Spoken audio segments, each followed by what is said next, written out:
बोला बोला। सबसे पहले जानना चाहेंगे पीएम मोदी का बड़ा बयान सामने आया था मंगलसूत्र में पॉलिटिक्स को लेकर कि मंगलसूत्र छीन कर उनको दे दिया जाएगा जिनके ज्यादा बच्चे हैं। उसके बाद भाजपा ने इस तरीके से व्याख्या रिलीज की है कि मनमोहन सिंह द्वारा ये बोला जा रहा था कि माइनॉरिटीज को उठाएंगे। ये पूरे पॉलिटिक्स को आप कैसे देखते हैं? देखिए, प्रधानमंत्री मोदी जी अब कार्यवाहक प्रधानमंत्री है। कोड ऑफ कंडक्ट लगने के बाद ना कोई मंत्री रहता है ना प्रधानमंत्री रहता है। वो अब भाजपा के नेता नरेंद्र मोदी है। लेकिन अगर इस प्रकार की कमेंट्स प्रचार में कोई करता है, अमृत नोनी गॅस्ट्रिन, अपचन, ऍसिडिटी, गॅस्ट्रबल ह्यापैकी तुम्हाला कुठलाही गॅस्ट्रिक प्रॉब्लेम झाला, उपाय एकच, अमृत नोनी गॅस्ट्रिन। इतना बड़ा नेता, तो ये दुख की बात है। अब ये लोग मंगलसूत्र तक पहुंच गए हैं। हाँ, जिनको ज्यादा बच्चे हैं, जिसको कम बच्चे हैं, ये क्या प्रचार का मुद्दा है क्या? आप विकास के ऊपर क्यों नहीं बात करते? आप देश की सुरक्षा के ऊपर क्यों नहीं बात करते? आप राष्ट्रीय मुद्दे पर क्यों नहीं बात करते? 10 साल में आपने क्या किया है और आगे क्या करने जा रहे हैं, आप उसके ऊपर बात नहीं करते। ये जो इस प्रकार की भाषा अगर दूसरा कोई करता तो आप क्या करते?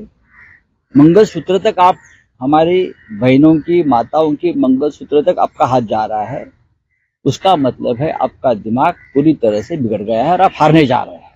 आपको हार का डर सता रहा है और इसकी वजह से आपके मुंह से इस प्रकार की भाषा आती है। इलेक्शन कमीशन का जो लेटर आया है कि ये और इलेक्शन कमीशन ने इस प्रकार की अगर कोई भाषा का इस्तेमाल करता है, हमारी पार्टी का जो गीत है उसमें भवानी माता का जिक्र आता है तो आपको तकलीफ है, हिंदू धर्म और हिंदू संस्कृति की बात आती है तो आपको तकलीफ है, और आप हमें कुछ शब्दों को बैन करने की बात करते हो। भवानी माता नहीं चलेगी, भवानी माता महाराष्ट्र में नहीं चलेगी, तो छत्रपति शिवाजी महाराज की कुलदेवता है, आप उसके ऊपर ऑब्जेक्शन लेते हो। लेकिन प्रधानमंत्री का हाथ माता बहनों के मंगलसूत्र तक जाता है, आप ये नहीं दिखता है क्या इलेक्शन कमीशन को?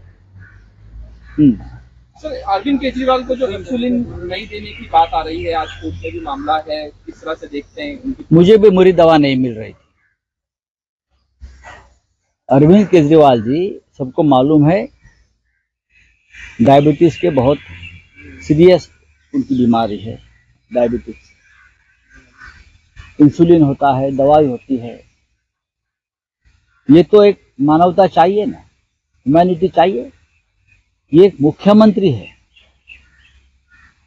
अरविंद केजरीवाल जी एक मुख्यमंत्री है, पूरा बहुमत उनके पास है विधानसभा में, एक सामाजिक कार्यकर्ता है। लेकिन आप उनको उनकी दवा उनके साथ नहीं लेने जा रही है, उनके तक नहीं पहुंच रही है, तो आप क्या उनका अंदर हत्या करना चाहते हो इस तरह से? मेरा भी अनुभव है, मेरी भी दवाई नहीं पहुंचती तो हमें वो झगड़ना पड़ता है। अगर आप हमारी दवाई नहीं देते हो जेल में हमारे जैसे लोगों को, तो जो सामान्य कैदी है उनकी क्या हालत होगी? अंदर मनोज सिसोदिया जी है, सत्येंद्र जैन है, केजरीवाल जी है, हमारे भाई हेमंत सोरेन जी है। हाँ, ये सभी लोग गुनहगार नहीं है। आपकी राजनीतिक जो बदली की भावना है उनके वजह से आपने उनको जेल में डाला है। अगर आपने जेल में डाला है तो एटलीस्ट उनको आप दवा तो दीजिए। इमरजेंसी में, आपातकाल में अटल बिहारी वाजपेयी से लेकर अडवाणी तक और बाला साहेब देवरस तक सभी बड़े नेताओं को जेल में डाला था। लेकिन जो मुझे जानकारी है, इंदिरा गांधी प्रधानमंत्री जी खुद सभी जेलर से जहां जहां थे बात करती थी और सभी नेताओं की व्यवस्था, चाहे दवा हो, चाहे उनका खाना पीना हो, चाहे और कुछ, खुद उन बारे में जानकारी लेती थी और सबकी दवाई और सबकी जो जरूरत थी वो जेल में भी पूरी करती थी। ये जो है मोदी जी की सरकार, अमित शाह जी की सरकार, ये तो बहुत खतरनाक और शैतानी सरकार है जो मुख्यमंत्री को दवा तक नहीं देती। निवडणूक आयोगाने पत्र लिहिलंय, जय भवानी या शब्दावरती आक्षेप घेण्यात आला। राज्यात तो प्रचार निवडणूक आयोग हा भारतीय जनता पक्षाची एक शाखा आहे। सध्याचा निवडणूक आयोग ही भारतीय जनता पक्षाची शाखा आहे। दिल्लीमधलं निर्वाचन आयोग जे आहे त्याचं नाव बदलून भाजपा निर्वाचन आयोग करणं गरजेचं आहे। महाराष्ट्रामध्ये जय भवानी हा शब्द किंवा हर हर महादेव या घोषणा पिढ्यानपिढ्या दिल्या जात आहेत। त्याच्यावरती कुणी आतापर्यंत बंदी आणली नव्हती। काँग्रेसच्या राज्याची बंदी नव्हती। काँग्रेसच्या राज्यात सुद्धा जय भवानी, जय शिवाजी, हर हर महादेव त्याला बंदी नाही। घर घर मोदी चालतंय तुमचं, पण हर हर महादेव चालत नाही, जय भवानी चालत नाही। तुमचं नमो नमो नमो ढमो धमो ते चालतंय, लेकिन पण हे चालत नाही जय भवानी। हिंदू धर्मावर एक शब्द आहे तो चालत नाही। कसलं तुमचं सरकार बकवास, हिंदुत्ववादी सरकार। ते तुमचे फडणवीस म्हणतात तुम्हाला हिंदुत्वाचं नाव घेण्याचा अधिकार नाही, तुम्हाला आहे। तुम्ही काय दिवे लावलेत हिंदुत्वाचे? काय लावलेत तुम्ही हिंदुत्वाचे? शिवसेनेचा हिंदुत्वाशी जो संबंध आहे त्याच्या आसपासही भारतीय जनता पक्ष फिरकू शकत नाही। तुमचं व्यापारी हिंदुत्व आहे, तुमचं नकली हिंदुत्व आहे। छत्रपती शिवाजी महाराजांची जय भवानी ही कुलदैवत आहे महाराष्ट्राची, त्याच्यावर तुमचं निवडणूक आयोग बंदी आणताय आणि तुम्ही हात चोळत बसलाय। चला, मुख्यमंत्र्यांनी एक मुलाखत दिली आहे एका वृत्तपत्राला, त्यात त्यांनी असं थेट म्हटलंय की महाविकास आघाडी सरकारचा अनेक भाजपच्या मंत्र्यांना जेलमध्ये टाकण्याचा डाव होता आणि खोट्या केसेस त्यांच्या विरोधात घेण्यात आल्या। त्या सरकारमध्ये एकनाथ शिंदे सुद्धा होते ना। स्वतः एकनाथ शिंदे तुरुंगाला घाबरून पळाले ना। शिवसेनेमध्ये होते आणि भारतीय जनता पक्ष त्यांना तुरुंगात टाकणार होतं, ईडी आणि सीबीआय।